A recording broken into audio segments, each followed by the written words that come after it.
How to pick bottoms and tops in stocks or any asset class. Hey everyone, this is my channel to help investors and traders develop a probability-based mindset to succeed. Also try and keep friends informed of what's going on in the markets and the economy, and also a little real estate content as well. This is Dan Max at eXp Realty, aka the Trading Agent, and I'm doing a little video on how to pick bottoms and tops. I get this question all the time. Please stick around and watch this. It's going to be very in-depth because a lot of the things that people don't understand about bottom and tops is how to actually use probabilities to figure out what are the potentials of such and how they based on seasonality, what kind of market you're in, the volume, price action, all sorts of fun little things. This is going to be a deep video, so please stick around. Also, if you are newer to the channel, check out the Discord room. Link is in the description below. I appreciate all the love and support. So let's start with gold, just for example. How to pick tops and bottoms. Well, take some notes, get some coffee, get a pad and paper. Please, I love teaching this stuff, but I always feel bad when folks don't, they don't take notes of things. I'm giving you answers. I'm giving you the cheat codes. People gave them to me. I made sure I literally wrote them down, and then I wrote them down over and over and over and over and over until literally it was part of my brain. You can't take this stuff out of my head. Maybe unless I get into beat my head against the wall doing something stupid and concuss myself 1,000 times. But other than that, no. There are repeating absolute patterns. So one of the first things I always talk about with tops, bottoms, what's going on, you have to know what's going on around you. You cannot look at just one chart. You can't just look at the news. You can't just look at one factor. You have to think about the seasonality of the particular asset you're trading, whether it's the market, it's metals, it's oil, real estate, whatever the sector is going to be, it has seasonal trends. If you're not familiar with that stuff, again, I have it all in the Discord room. Let me see if I can pull it up real quick.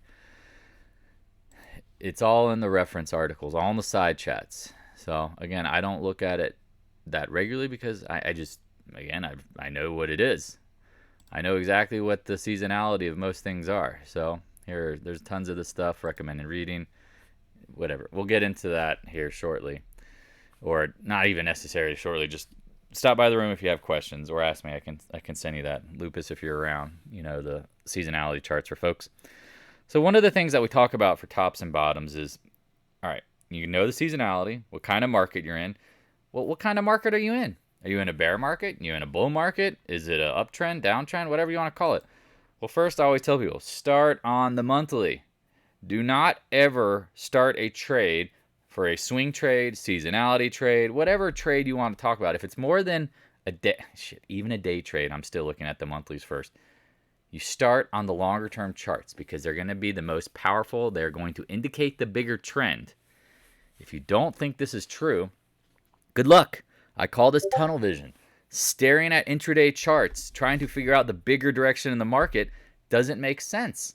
Think about it. If you were flying a plane and you had a map and you looked at the map and all you did was look at 1-inch circle of the map versus the whole map, you're probably going to have a harder time figuring out where you need to go. Now, maybe you have the map memorized and you're lucky, great, but whatever. But point being is if you're going to observe the surroundings, start on the bigger time frames, right? We're traders. We're trying to figure out the bigger trend. So, for example, gold. Like everybody thinks it's bullish. It's a big cup and handle, and you are in the handle. The handle is a choppy, sloppy mess. It shouldn't go below 0.382. Ideally, if it did, it might go down to the 50-month very quickly. But point being is everybody's so excited about gold. Got to buy it now. Got to buy it now. Got to buy it now. Wrong. Well, look where it bounced. We talked about the 0.382. 1,000 times, and of course it bounced in this market. Not surprised, but are you buying it for the long run? No, because we need to talk about the patterns, the repeating patterns. So again, tops and bottoms, typically what? You got to start on the monthly, please, at least, maybe quarterly, sometimes yearly. It can get kind of crazy. So now you've got this timing, right? You got timing. Well, seasonality. Well, people said, because again, I'm going to talk about gold because gold is one of my favorite assets to trade. I'm very familiar with it. I've been trading it since I was trading it with Jesus back when the dinosaurs were around, before we had cash. No, seriously, traded this stuff for a long time. I understand how it works. Seasonality. People don't realize, the second quarter in metals, miners, is always weak. Well, notice this rip up in March, and we said, please take profits, please take profits. Oh, it's breaking out. Okay, well, we talk about novice gaps and gaps at extremes, high volume. Again, we're going to reference this shortly, but the seasonality, look at it. April, second quarter until June. I mean, it literally zoomed down. Then it goes lower because, again, it's a bear market. Now, here's another thing. Is it a bear market overall? How does it affect gold? We've talked about every single daily recap. The best time to buy gold is what? During the capitulation, when the Feds are going to pivot. Please do not tell me the Feds are going to pivot as of, what is this, August 6th, 2022, when they're literally saying at the September meeting, the odds of raising 75 basis points is 63%. That's not a pivot, folks. That is absolutely not a pivot. Now, again, gold could go higher if inflation anchors in, which I think it ultimately will. But my point being is what? All right, seasonality, time of the year, wasn't the time. Well, what do we do know? Well, usually gold has a nice rally in the fourth quarter into the first quarter every year. We talked about that all the time. But point being, ultimately, the Feds, nothing is safe. This is a bear market. I always say this. Nothing is safe in a bear market. The dollar seems to be being safe, but it is safe now. But point being is volatility. It's a trader's market. So if you got that in your head, that nothing's safe, because, well, Dan, gold's safe, Bitcoin's safe, dollar's safe, bonds are safe. No, everything's being traded. Think about it. Think about how the market works. There's mechanisms of liquidation, margin calls, redemptions, all sorts of things going on in the world. People need cash to live off of. Debt destruction. They have to pay out. It always comes back to what? Everything gets sold. Now, some things hold up better than others. Now, that's a different topic. But ultimately, everything goes what? South. Rising tide lifts all boats. Lower tide pulls boats down. I mean, whatever you want to call it. As Buffett would say, you see who's naked when the tide goes out. Well, everybody ultimately is kind of naked. That's the point. Selling pressure begets selling pressure, which begets selling pressure. Winners get sold. Losers get sold. Everything gets sold. Hopefully that is very clear now. Now, gold will be one of the winners, I think, long term, but it doesn't mean, well, again, when you look at the monthly, that this cup and handle can't be the handle of handles. I mean, it could go on for as long as it needs. People say, you're going to be late. Oh, you're going to miss it. No, absolutely won't miss it. Trust me. I got the monthly. Again, you get over the 185s. If this is a breakout of the monthly and it breaks over 185, I will gladly chase it then, because why? It had been consolidating for almost 12 years, 13 years. Come on, folks. Better late than early with this stuff, because, again, gold can put you in purgatory. Okay, seasonality, timing, what's going on? Bear, bull market. Now what? All right, let's get into the nuts and bolts, right? This is what people want to know. Well, volume and the formations. Well, one of the things we talk about at highs and lows is volume. Look at the monthly blow off. Chasing, everybody all in. Now, again, when you think about who would be buying at the highs, is it you and me? No, we're smart. We don't do that. We don't chase. Dumb money chases. So one of the things you'll see at times at highs, extremes, is high volume. That's distribution, right? Well, where do you see it sometimes at the lows, right? Well, depends. We talk about time corrections versus price correction. That was a price correction very quickly. Look at the volume expanded, and then it rallied. But then it went to a price correction. And that's where sometimes people struggle, because they don't realize, they can be both. I mean, we talk about this all the time with the Qs. If you bought this back in the 90s, you got absolutely burned for literally a decade. Look at that. Pile in. Boom, sideways. Again, here you see the volume at the lows. Now, and here's the opposite, right? Volume at the lows. Keep in mind that the Qs went nowhere forever. Here you go. One of the things that we talk about, volume at the lows, capitulation. Now, who is panic selling at the lows? Retail, right? That's how you can pick tops and bottoms. That's one of the ways, right? The harder ways are what? When you don't have volume. But sometimes when you see volume, it becomes very clear that you're close, right? Took months, because again, it's the monthly chart, but look what happened. Double bottom, then you started the bull market. Capitulation, right? That's what they call that. Capitulation up, capitulation down. So now we're talking about volume ups and downs. Well, what if you don't have volume sometimes? Okay, novice and pro gaps. If you're any of these topics, whether it's seasonality, tops and bottoms like we're doing right now, pro gaps, novice gaps, time corrections versus price corrections, there's literally go within the channel. There's 50 back to basic videos. I break down all of this, okay? Novice gaps, pro gaps. Well, usually a pro gap is to start a move. A novice gap is to end the move, right? So you got the novice gap. You got the novice gap right here to end the move, the pro gap to start it. Novice gap. Now again, definition of a novice gap, keep it simple, is a gap that leads to what? A reversal. The novices were buying that gap. Does that make sense? At the lows, if it's a pro gap, the professionals are buying it, so it continues to go in that direction. There's a big difference, right? Novices always lose, professionals win. Well, professionals have the capacity to push something off of the lows. You and I cannot. Novices do what? They chase the highs, right? And then it goes the opposite direction. Hopefully that's now very clear. Again, this is like multiple videos in one, but again, I want to talk about tops and bottoms.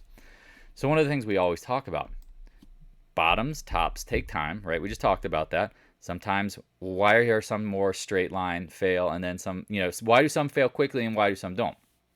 A lot of it has to do with the amplitude of the move up. So let's pull in the SPY. You rise very quickly, right? Pulls back. It's still a bull market, right? Technically it was in December. You had a double top. Double tops. Okay, keep this in mind. Double tops, double bottoms. Now again, do they have to be exactly equal? This is where people get so messed up, as they go, well, double, triple, even triple bottoms, whatever. Oh, it didn't hold perfectly, or it didn't get there exactly. That is a failed mistake, because again, you could have looked at this and said, well, it broke, it's going lower. Well, then it professionally gaps up, and then look what happens, it goes higher. They don't have to be equal. Take notes of this. They don't have to be perfect. Again, think about, is the market rational? Is the market going to be perfect in the sense of exact prices? No. Part of moving below the previous low is to do what? Trap the bears. Get bears to sell, right? Make a new low. Oh, sorry, it's over. And then it goes what? Traps the bears. Hopefully this makes sense. So double tops, double bottoms. Here you go. Double bottom, right? All right, well now here. Lower high, then fail. Do you see that? Straight line move up, bear market rally, lower high, then a fail. Double bottom, small pop. Here we go with the SPY. Actually, let me pull up the cues, because maybe you can, or sorry, this is the cues. Let's pull up the SPY, because you can see this really clearly in July. Double bottom, right? Then we rallied. Okay, remember we talked about volume at the lows. Look at all these gaps. Gaps are very emotional, right? Here was the volume peak. You went slightly lower, then up. This was considered a bear trap. And you could say you had the left shoulder. Now again, here you go. Head and shoulders, tops and bottoms. There's a video on this. There's your left shoulder. There's your right shoulder. If you pull up the SPY 120, you probably can see it a little clearer. Here you go. Left shoulder. Here's your head. Here's your right shoulder line. Here, this is the shoulder line essentially, right? That was a very complex pattern, but ultimately what did it do? It resolved higher. Now we are where we're at, looking more bearish. Well, again, now that you know, okay, tops and bottoms do what? They don't have to be exact, right? There's head and shoulders versions, which have a shoulder line. Again, if you're not familiar with these exact terms, please watch the Back to Basics video. This is a tie it all together kind of video. You have gaps that show exhaustion. You see volume at highs and lows when there's exhaustion. Then you expect retest. Well, think about a bear market, though. Is it going to retest on the pops? Look at the volume. The volume's dying, right? We got issues. Novice gap, slam. Novice gap, chop, slam, right? Chop, pop, pop, whatever. Let's pull up some gold, because I think you can see this a little better at times with gold. Novice gap, trapped, boom. Here's your lower high and fail. Well, what is this red line? That's the 2011 highs. Hopefully that becomes very clear. You see it right here? Here's the 2011 highs. Is it 2010? Yeah, it was 2011. I'm like, man, what year is it again? So you retested it. Look what happened. Professional gap, and then you went lower. Okay, so let's refer back to tops and bottoms. Well, Dan, we talked about, you said the 0.382 should hold, right? Okay, that's the monthly. Remember, again, so all this stuff should be a reflection of everything we were saying over and over and over. Start on the monthly, right? The 0.382, 158.46. Well, let's go zoom to the daily. What did the low end up being? 158.10. Is that close enough for government work? I think so. It bounced. We talked about it was due to rally, right? July is typically seasonally bullish for gold. Like all these little things that we talk about, seasonality, what type of market you're in. Keep in mind, even in a bear market, nothing goes straight down. So now what? All right, you're up at the 50-day. We're talking about if the market's going to start peeling back later, does gold probably fall with it? essentially it will. I hope this kind of stuff helps because, again, picking the bottoms and tops can be very difficult. Sometimes you don't get the volume. Well, if you don't get the volume at the lows, what does gold typically do? It retests. Look at gold. I mean, it is literally the hallmark of the retest. Retest here, double bottom here, double top here. This was different. This was a blow off. But look, you had the volume. Look at the volume. Look at the volume up here. Look, you see that? Here we go. Look at the bottoms here. Multiple retests. Hopefully this is making double top here. I hope people are realizing, like, there's your head and shoulders. Here's your double tops. Here's your head and shoulders. Here's your chop bottom, whatever you want to call it. Double bottom, double, triple bottom. Hopefully this becomes very easy. Like, this is all the market is. It's never-ending recurring patterns. If you really think the market is very difficult, it's because you're only watching the current market. 90% of traders fail, right? But what do? What do the 90% of traders do? They literally just watch the market. They don't study the past. They don't know what's going on. They don't know that's literally just a never-ending, repeating pattern game. And I was having this chat earlier. I was posting this stuff in my room. I was just talking to people like, you know, look at some of the stuff that Livermore would talk about, right? Like, the guy was a genius, you know? Remember when you were doing nothing, those speculators who feel they must trade day in and day out are laying the foundation for your next venture. You will reap the benefits from their mistakes. Well, what does that mean ultimately? It's like you're over trading, you're doing too much, you're zoomed way too tight in. You have the tunnel vision, as we call it, right? You don't know what type of market it is. You don't know the seasonality. You don't expect retests. You don't expect head and shoulders tops. You don't know what the gaps are. You don't know all of these little things that are literally the key to how the market works. But you want to follow social media gurus. You want to follow Twitter, the news to tell you what to do. That's where the danger is. It's no different than the endemics with like mental health, with physical health, with gambling, all of this stuff. Like, the real answers lie within you figuring them out. No one can tell you this stuff. Like, I can give you a video on this and ask you to watch it, but until you study this stuff, it doesn't mean anything. So again, if you want me to give you free answers, I always do. But guess what? People who are doing the best and leveraging it correctly are the ones who know the stuff. They can live it. They can breathe it. I promise you that. So I hope this helps. Again, if you ever have any questions, stop by the Discord room. Link is in the description below. But do your homework. If you come in there and you go, hey, tell me why this is going to do that, I want you to tell me why you think it's going to do that, and then we can have a conversation. This whole pretend Dan is Jim Cramer or pretend anybody, like going on to social media, FinTwit, StockTwits, any of this stuff to ask somebody their thoughts. What are your thoughts, and can they be corrected? That's really how it is. Hope this helps. Talk to you guys and gals later. Please subscribe if you like this stuff. I really appreciate it, and I'll talk to you and gals later. Peace. Hey, thanks for watching. If you have any questions, stop by the Discord room. A link is in the description below. Also, if you'd like to help support more free content, the PayPal link is in the description as well. I appreciate your continued support of the channel.